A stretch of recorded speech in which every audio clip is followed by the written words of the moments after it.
Drinking with Strangers, written by Ren Cleveland. Scene 1. Setting, Christmas Eve, the first one. The interior of a bar. The well-worn walls glimmer with sloppily hung, multicolored holiday lights. A bartender, Don, wipes down the bar while a variation of Merry Little Christmas plays over the soft tinkling of ice in a single glass of whiskey.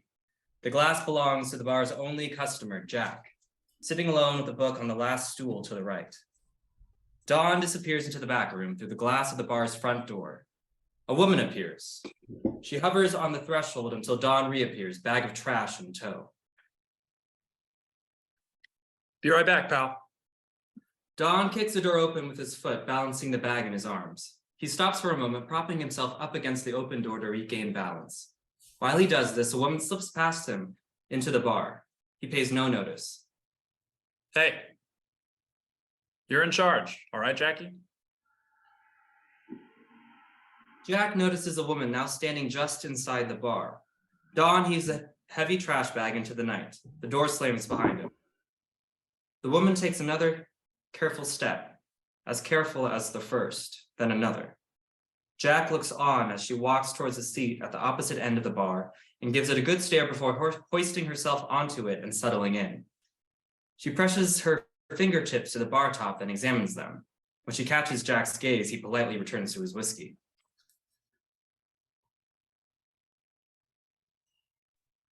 Do you have any water? Sorry? You're in charge, right? I could go for water. Sure.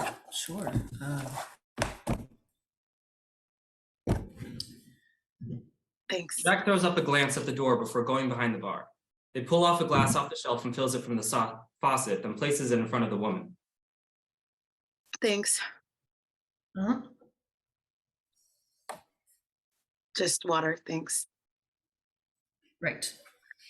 Jack quickly returns to their seat. As they do, the door bursts open with a gust of winter air, and Dawn re-enters, back first, pulling a heavy wooden door open sign with him.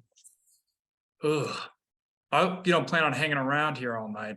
Sleet's already coming down and nobody's gonna be icing roads tonight. Dawn folds a sign up and hauls it behind the bar. Shouldn't you be at Lynn's?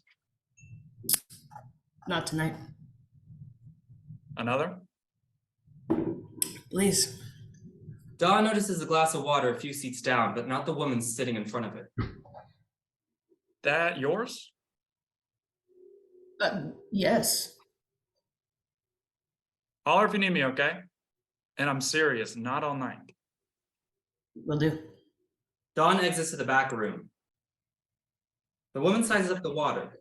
She reaches her fingers out to it, but pulls them back before they make contact a few times, before eventually closing them around the glass.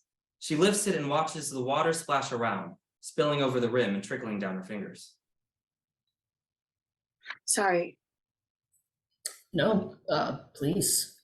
Wait, one, I won that poetry contest at one time in middle school, but whatever. That was something. Two, I have nice eyes, I guess. Three, dogs love me. Okay. Thanks for sharing. Yeah. What you drinking? Something brown. At least I think it's brown. I'm colorblind. Sometimes pink looks silver. Fun. Water. Nice. Jack gestures to the chair beside the woman. Do you mind if I sit there? Yeah, I do actually. No worries. Absolutely. Sorry to bother you. Hey, could you tell me what day it is? Jack's phone goes off. Just a second.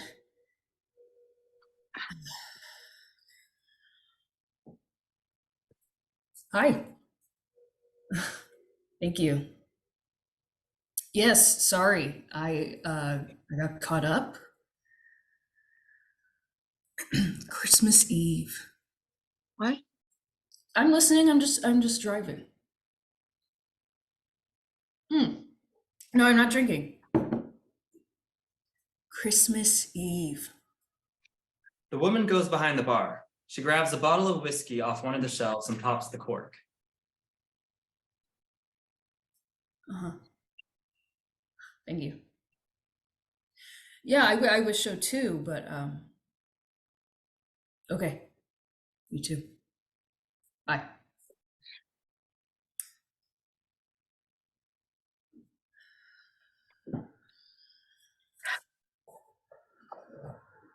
I was joking, by the way. You can sit wherever you want. The whole seats taken bit is just a good way to weed out the scuzzballs. You know the type. Can't say I'm familiar. Oh, you know. Scuzzballs? The ones that get all fired up when you tell them no?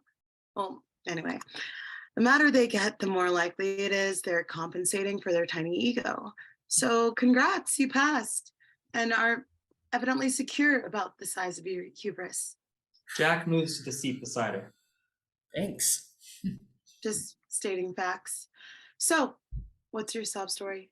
Mike, what makes you think I have a sob story?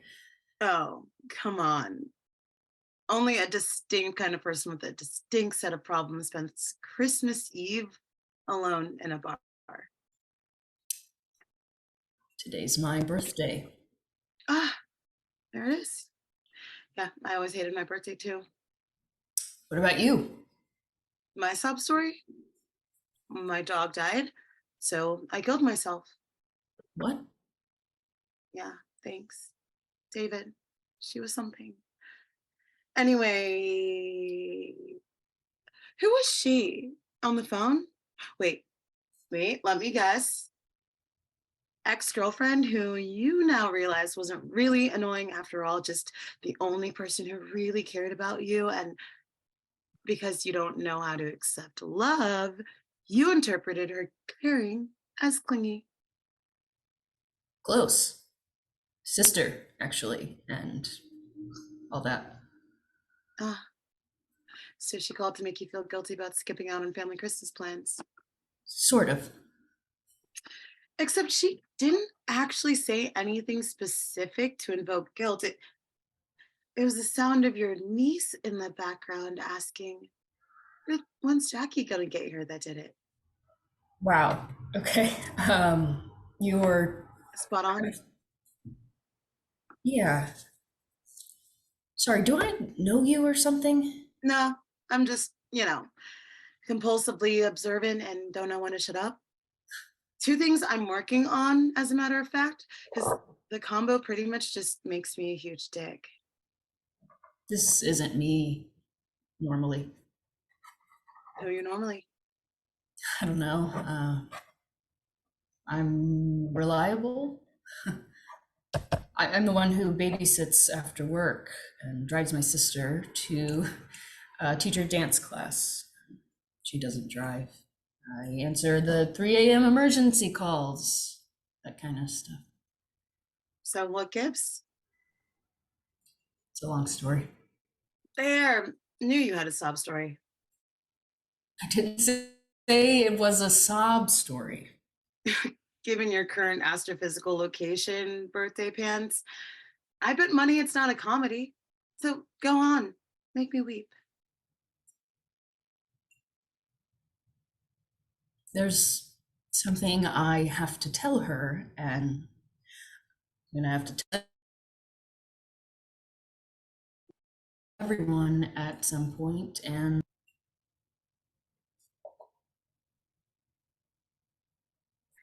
So you're running? drinking. I don't drink to that. Cheers. I'm Jack, by the way. I'm a no-go on the handshake thing, Jack. Oh, sorry. It's perfectly fine. Oh, hey now. Hey, that's gonna cost you 3 compliments, my friend. Sorry? And there you go for 6. Jeez, Jack. I don't. It's a therapy thing. You know therapy. I say something, you apologize, even though what I said didn't actually merit an apology. You have to say 3 nice things about yourself. I think the idea is that folks who tend to apologize unnecessarily are the ones who probably need to hear nice things about themselves.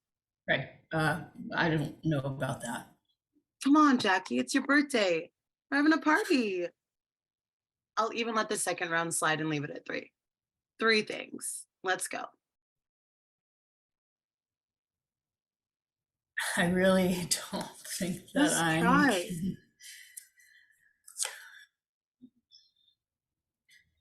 Okay. One, I have nice hair. Two,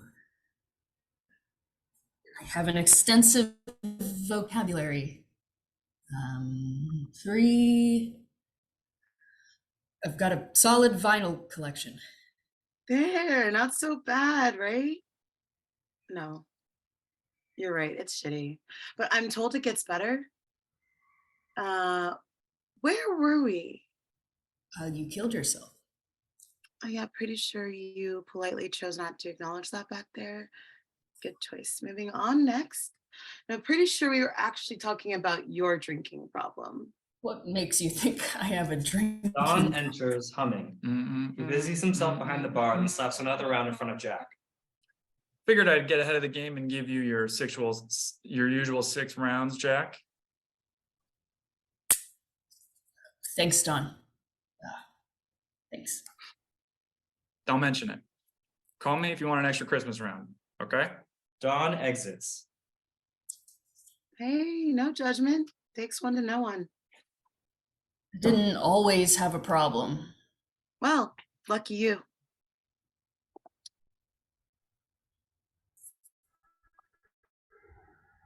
Are you freaking kidding me? Whoa. Come on. I'm dead and you're gonna take the one thing. What's wrong? What's wrong, Jack? Look at this. Look at this. You slam back this much whiskey in under 20. How you feeling about now? Somewhere between I'm ready for karaoke and I'm Celine Dion. Yeah, I feel nothing. And not the good, buzzed, everything's honky dory kind of nothing. Nothing. I think they call it sober. Do they? Great. Well, this is super fun. Wait. I wonder if I have any left. Do you mind if I ask a personal question? The woman pulls a pack of cigarettes from her pocket. There you are. Well, Jack, seeing as I'm punishingly sober, I'm going to say no. Okay, yeah, completely fine. But seriously, the freaking morgue goons left the cigarettes but took my lighter. Exasperating. You got a light? No, I don't smoke. Jeez, well, you don't have to say it like that, usual 6 rounds. Just when we were starting to get on the same playing field. Sorry, I didn't mean. Oh, to. that's 3 more. And they have to be different from the last ones. Wait, what? 3 nice things about yourself. Come on, Jackie, we're going to break the habit. Let's go.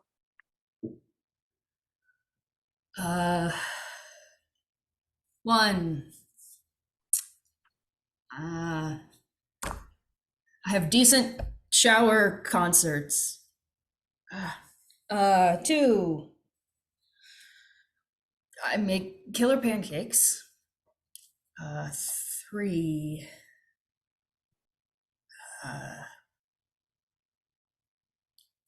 I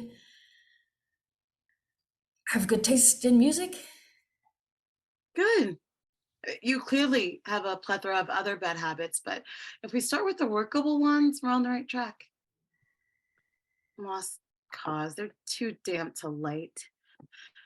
Anyway, seeing as it's Christmas and seeing more as I may or may not be trapped in some kind of weird purgatory sobriety until I'm deemed nice enough to get into heaven. Not exactly clear what's going on yet. I guess I'll take this opportunity to be generous and give you 3 3 what? personal questions. No, thank you. How did your dog die? Seriously, I'm dead, Jack. Like, so dead I can't even get drunk dead. And you're gonna ask me how my dog died? I guess so. You mentioned it earlier and I felt bad. Cool. Makes my job easier. She choked on a bread tie. It sucked. Next. Okay, were you a writer before, What makes you think that? the way you talk? Most people just say things, but writers, there's just kind of life in everything that comes out of their mouth. They paint, they grow, they set things on fire with their words. I used to spend a lot of time around writers. The woman pulls a tattered notebook from her coat pocket. She brushes a layer of dirt from the cover and slaps it on the bar in front of her. What? So you were a lit agent, English teacher? Publisher. Wait. You're not, like, also. Dead. No, not yet. Cool. Good to know. Anyway, now you're, Now I'm a DJ. okay. Wouldn't have picked that, but go on. Yep, I do weddings, proms, that kind of thing, and I'm terrible. I'm a really, really horrible DJ, but it pays the bills. Fun. The career change have anything to do with the secret you're not ready to tell your sister? Writers also tend to ask a lot of questions. He's sassy. No, it's actually refreshing.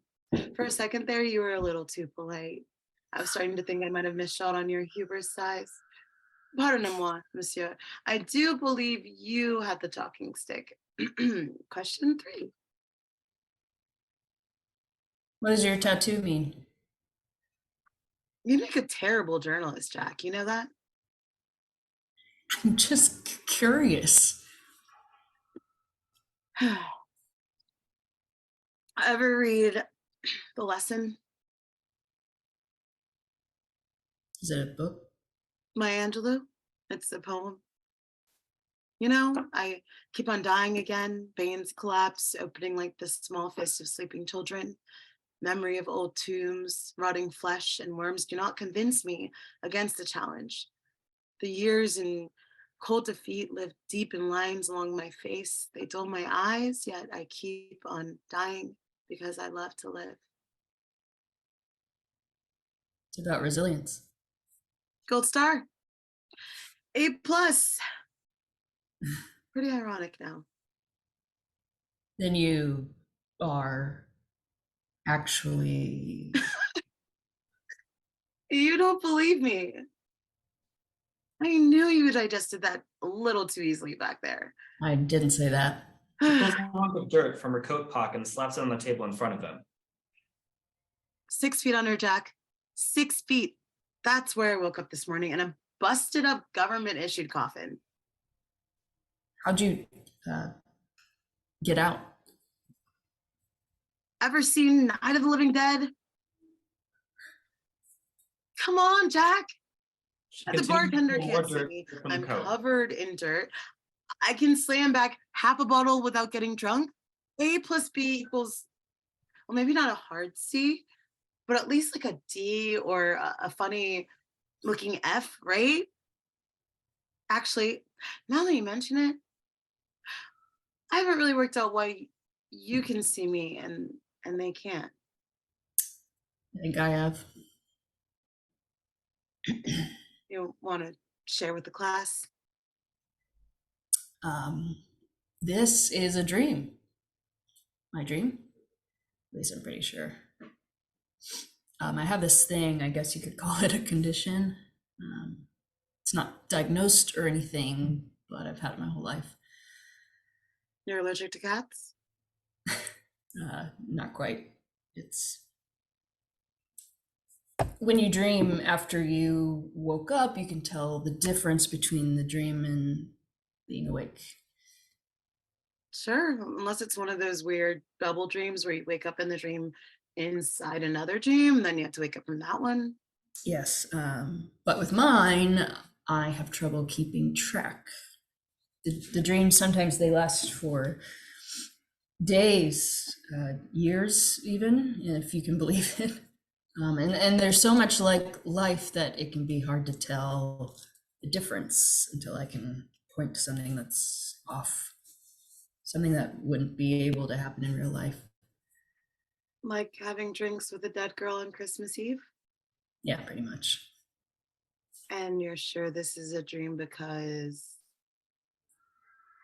Because I believe you, I just don't believe you're real. No offense. Shiza. Well, I get your whole drinking thing now.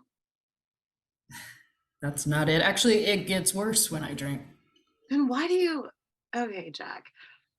If I'm nothing but a figment of your unconscious imagination, then enlighten me.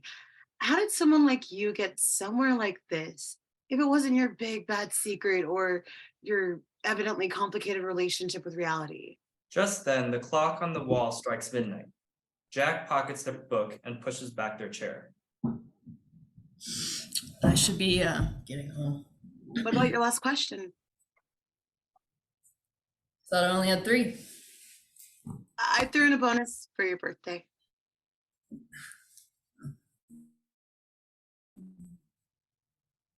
Can I save it for next year? I don't exactly plan on being around next year. I don't think, anyway. Okay. I guess I'll take my Fine by chances. me. Good night then. Night. Jack starts to leave, then turns back to her. Listen, I promise I'm not a fuzzball. Scuzzball. Right. I promise I'm not that. But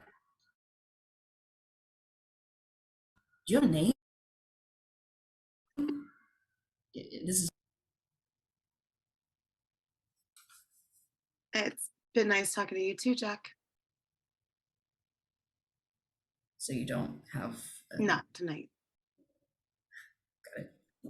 Merry Christmas. Happy birthday. Thanks. Jack pulls open the door. Hey, They turn, door in hand. leave it open, will you? Jack, leaving the door open a crack, exits. The woman sits alone for a minute, surveying the empty bar. Then she slips off the bar stool, humming along to the carol playing overhead as she slips through the cracked door and disappears into the night. Hey, Jacko, if you're still out here, I'm kicking you out. Dawn appears to find the bar empty. Huh. Picking up Jack's empty glass, All right then. noticing the layer of dirt atop the bar. What the? Suddenly, Jack, hunkered against the cold outside, hurries in through the door, already speaking when they enter. I realize this is a little forward. I really just don't think I can leave tonight and not know your name. Thought you'd run off without closing your tab. Did she leave? Who? The woman with the hair and the coat. You sure you're good to drive, buddy? Yes, of course. Sorry. Wait, no, I'm not sorry. I just my tab. Right here. Wait, this can't be right. Liquor ain't cheap, pal. Just because we're friends doesn't mean you can make off with a whole bottle of my good stuff without paying up. Dawn gestures to the empty space on the shelf where the woman had taken the bottle of whiskey. Merry Christmas, Don. Merry Christmas, pal. Jack heads for the door. Hey, don't forget your book. I have mine. Thank you. Jack takes the journal and stares down at it, holding it delicately like an item of reverence. You sure you don't want to ride home? I'm all right. But thanks. Good night, Don. Jack exits. Okay, but text me or something when you get home, okay? So I know you made it. Don grabs a rag and resumes wiping off the dirt. He makes his way to the other side of the bar to find a great deal more dirt on one of the chairs and even more on the floor. Are you kidding me, Jack? Blackout. Scene 2. Setting, Christmas Eve, the second one. Lights up on the bar. Jack sits at one of the stools, looking to have aged well beyond the years that's passed. A glass of whiskey, bigger and fuller than previous, sits in front of them. They cough periodically. Besides their glass sits the tattered journal. They look up to notice the woman from last Christmas Eve standing on the threshold through the glass door. They wave. She points to the door handle. With the balance of someone a few drinks in, Jack goes to open the door for her. You stole my journal. Sorry? Ugh. See, I'm not even gonna make you do the 3 compliments thing. You know why? Because you should be sorry. Where is it? To be fair, at the time, I didn't exactly know it was yours. There was no one else at the bar that night but us. Someone could have left it earlier. Oh, sure. A likely story. Wait, actually, okay, that could. No. You pegged me as a writer from square one.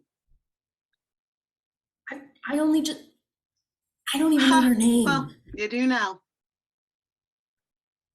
Right. Don't call me Clark. that. We're not friends. I came here every single night for a year. I thought you might come back for You it. don't think I tried? I tried so many times, but you know what? Shut up. I don't have to explain myself to you, you word pervert. Where Okay. is it? I just want to say that your writing is. I've read a lot of writer stuff. and Flattery doesn't work on me, Buster. Just give it back before I do some weird demonic ghosty shit on you. Can you do that? No idea. But Okay. I've seen The No, Exorcist. but so I just I'm want to sure I can say, figure something out. I want to offer you a book deal. Don arrives from the back room. Jack and Clark freeze. Jack? You cool out here, man? Yes. Sorry, just reading. Reading. Yes. Maybe you better head home soon, Jacko. Yeah, I'm just gonna finish this chapter. All right. If you could just tone it down a notch. I can. Cool. Holler if you need anything else. Uh-huh. Don exits.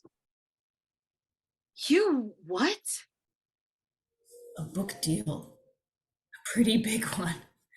My publishing house, they're already asking about a sequel, maybe even a series. I have the contract here. I thought we could look it over together and set up a time next week for you to come into the office. It's not and for we could- sale. Sorry? I said it's not for sale. Look, what you have here, this is the kind of stuff that authors are afraid to write these days. Nobody's this vulnerable anymore. Maybe because it's not meant to be read. Maybe that's exactly why it should be. You look like trash. The woman walks around the back of the bar and pulls a bottle of whiskey off the shelf. You stop taking your gummy vitamins or something? I've been doing this a long time. Opportunities like this don't happen every day. I thought you were a DJ. I was. I guess technically I still am. I brought your book back to Private publishing house. Diary. Call a spade, Jack. Right. Your writing. Well, they liked it so much, they offered me my job back if I could close the deal. Don't you believe in second chances? Sounds like you do. I mean, I want to. Does this publishing house of yours know that I'm worm meat? I haven't mentioned that yet. What happens when they look me up and find my obituary? They won't. And you're sure of this because Because I might have told them you're my girlfriend. My alive girlfriend, that is.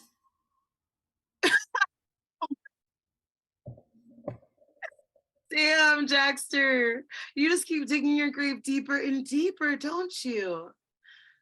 Before you say anything, I know the pun was bad under the circumstances. I'd appreciate it if you just politely ignore it. I couldn't tell them it was left behind by some dead girl I met in a bar on Christmas Eve. Of course not. Then they'd know you spent Christmas Eve alone in a bar. Well, yeah, So you invented a girlfriend. I didn't invent a girlfriend. So you're not single. No, I mean, yes. Because newsflash, pal, I most certainly am not your girlfriend. I didn't know what else to do. I sort of lost all credibility after. People tend to think more of people if they're with someone. That's not true. It is if you're me. You still think this is a dream? Pretty hard to tell nowadays. Cut back on the drinking. It might help you figure it out. Honestly, I'm not sure I care anymore. Yeah. Sorry. I mean, actual sorry. Pot calling the kettle black or whatever.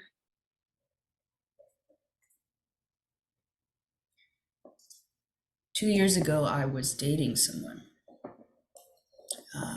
We've been together for a few years, and she dumped me. Said she had to find herself, and she couldn't do that without me. Come to find out, there's really just somebody else. At the beginning, I thought there weren't any warning signs, but I mean, hindsight's really 2020, huh? You know, if I'm honest with myself, our relationship wasn't anything special.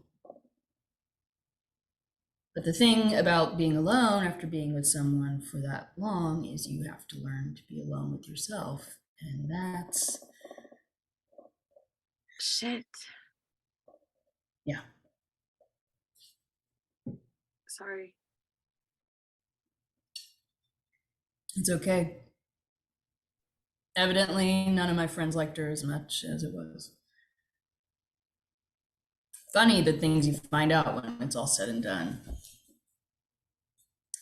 Anyway, I started drinking to clear the cobwebs and just, it got harder to stop. They fired me when they found a coffee mug full of liquor on my desk. That, and I couldn't do my job anymore. Here I am, 2 years later, still drinking away the memory of the person I was when I was with someone else.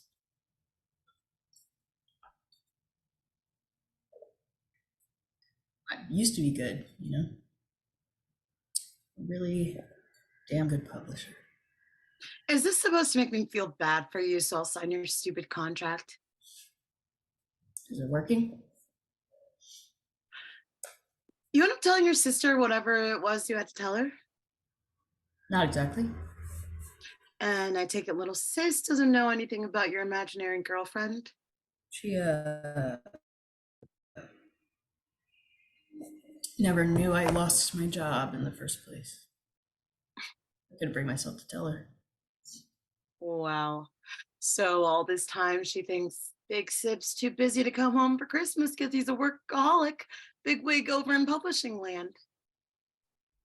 To be fair, I don't think she's believed it for years. She knows something's different. She just Can't bring herself to ask. Yeah. That makes it all okay then.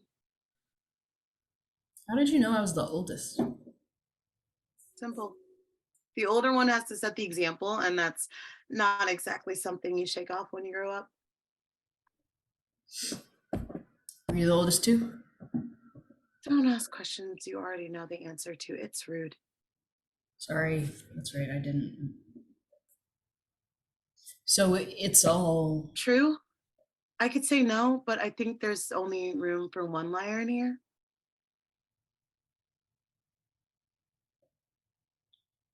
I'm sorry For what? Being a liar? about you didn't have an easy life. Well, it is what it is. You know, the whole long running fake life thing you have going with your sister, not to mention the imaginary girlfriend and the fact that you stole my journal, doesn't exactly inspire confidence in the authenticity of your business pitch. I guess that's fair. So here's the deal. I'll sign your stupid contract, but you have to spend Christmas Day, like tomorrow, Christmas Day, with your family. It's not that simple. You love your sister? Of course, Then it's simple. Don't be an idiot. I don't think. I said not for sale, and you said second chances. A little hallmark for my taste, but here we are. I wouldn't even know where to start. Well, where does a DJ start? Top of the song. And a publisher, first page. I don't. Shut up. According to you, this is all a dream anyway, so what does it matter? What does any of this matter?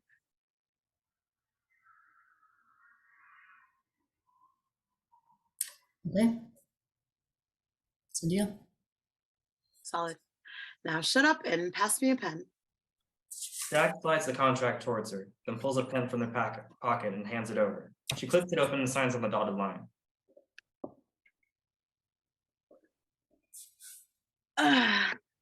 Congratulations, birthday pants. You've got yourself a genuine ghostwriter. Thank you.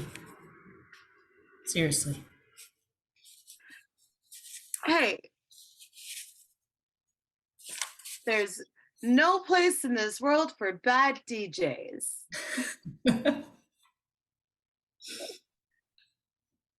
Your name. What about it? Is that your real name or some kind of pseudonym? I don't have a pseudonym. Cheers to the fragile constraints of reality and the lurking fear in all dark corners across every dimension. They make us human.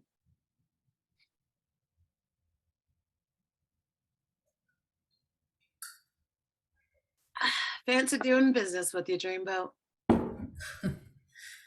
I don't really know what kind of proof I can give you, but I'll uphold my end of the bargain.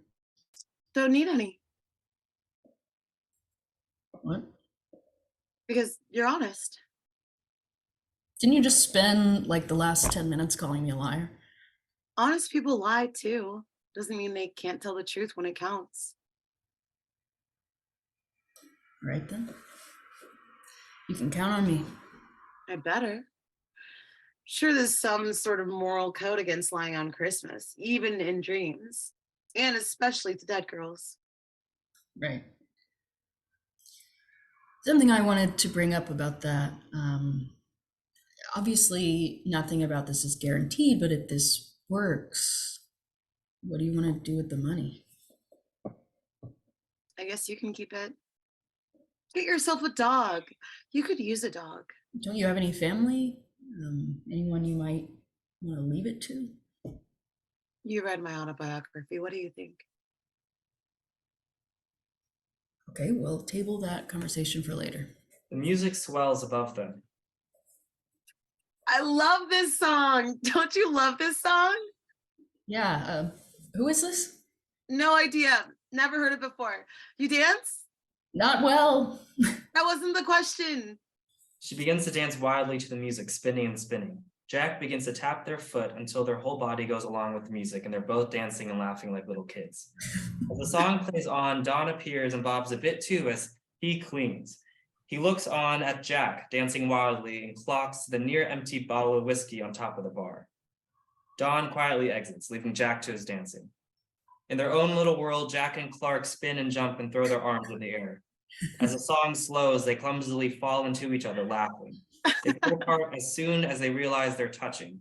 Clark looks at her hands where their skin met, then at Jack. Sorry, I didn't mean to. But Clark grabs their hands and pulls them into a dance. They twirl and sway, slowing down with the music. The lights gradually fade out on the pair. Scene 3. Setting, Christmas Eve, the third one. Lights up on the bar, still glittering with lights. Jack sits at the bar, a bottle of water before them. They look healthier, considerably healthier. They wear a smart button down and a suit jacket with a cheesy holiday tie. They finger the wrapped gift in front of them. Clark, looking wholly unchanged, appears at the door. When Jack notices her, they wave. They wave back. She points at the door handle. Jack hops up from their seat and sweeps the door open, ushering her in. Wow. You look Healthy? hot. Hey, birthday pants. Hey, So, you're back on the gummy vitamins then. Clark wanders behind the bar and pulls her trusty whiskey from the shelf. something like that. Clark pops the top off and takes a swig. Oh, top off? Actually, I can't. It interacts with the gummies.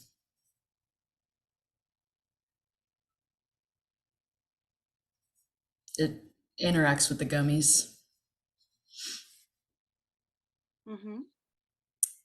I'm trying something out.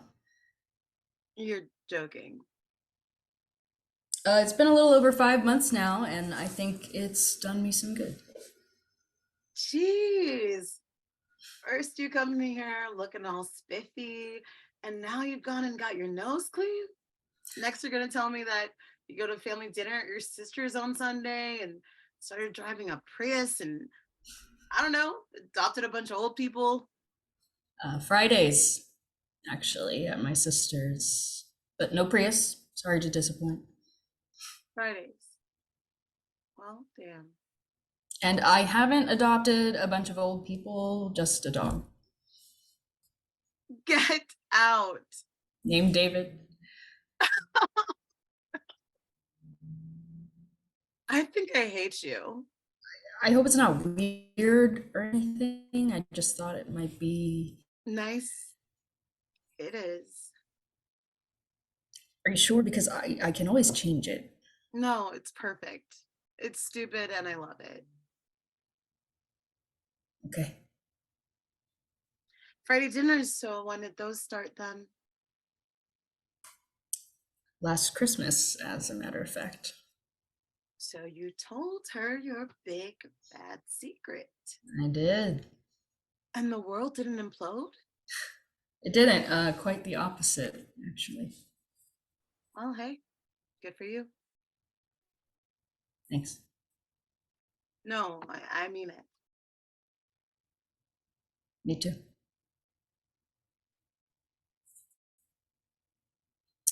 I have something for you. Jack pulls a wrapped gift from the bar top and hands it to her. Wait, is this? Open it.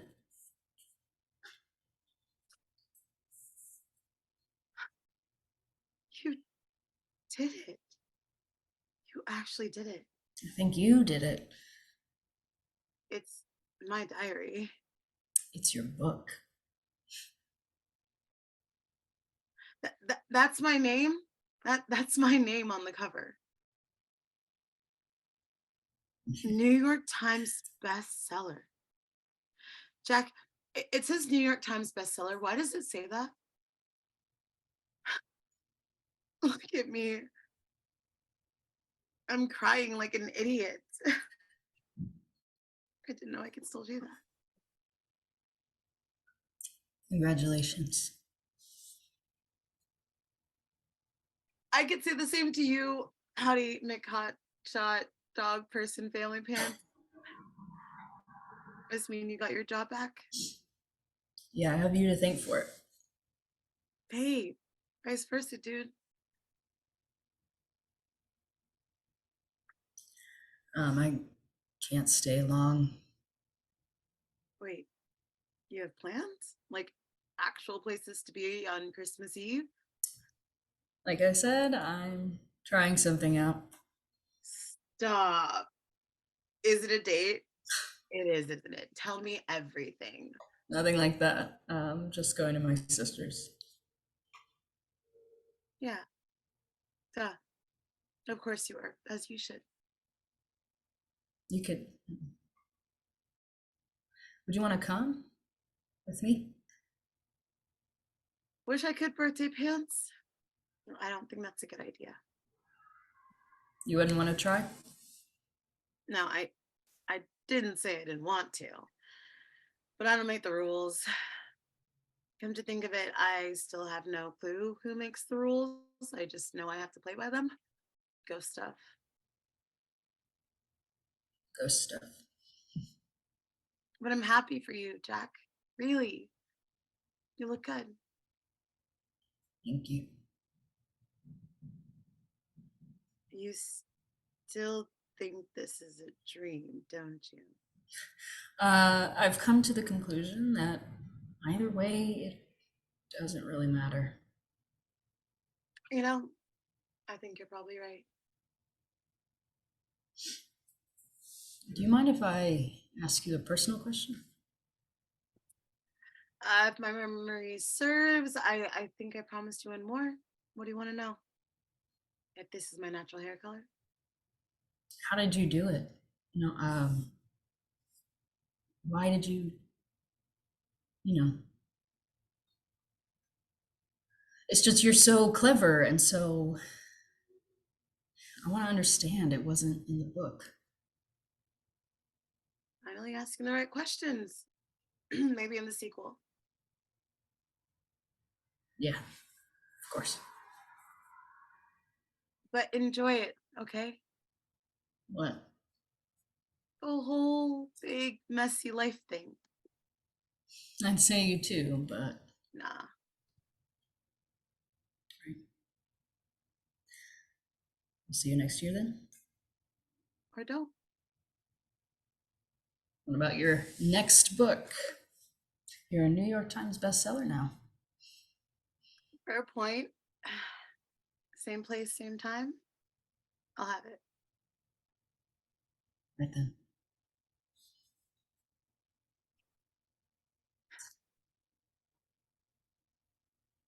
Merry Christmas, Clark Williams Evans. And to you, birthday pants.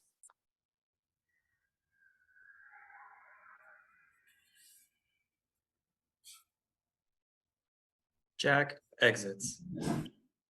Clark stands alone at the bar for a moment before claiming a bar stool. She eyes the bottle of whiskey. She pulls out her tattered notebook and a pen and begins to write. Lights down. End of play.